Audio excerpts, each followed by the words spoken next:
Player is considered out when the ball hits them. It doesn't matter if it hits basically their body or a piece of clothing, either or, they are considered out.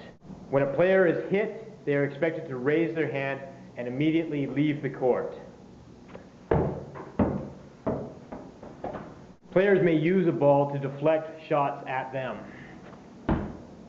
If a player throws a ball and knocks the ball out of that player's hand, that player will be considered out. If the thrower throws the ball and the opposing team member catches that ball, then the thrower is considered out. If the opposing team member bobbles the ball, it is not considered a clean catch, and that player therefore is considered out.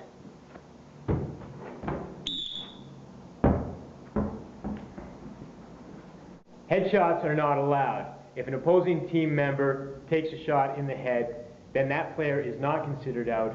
The player who threw the ball is considered out. However, if a player ducks, blocks, or jumps into that shot is considered legal.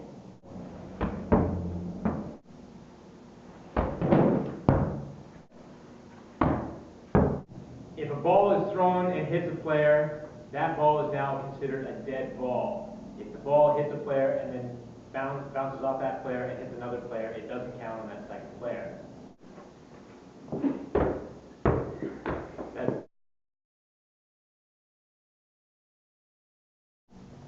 When a team member catches a ball, if that team does not have its maximum of 6 players on the court, that team is now eligible to bring in an additional team player. That player must enter through the back line into the court.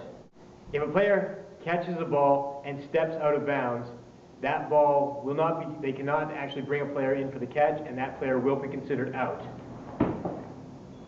In regards to players catching the ball and then bringing players on, the opposite sex rule must be followed. Basically, if you have one male player and they catch a ball, they must bring one female player onto the court. If it's one female player and she catches the ball, she must then bring one male player on.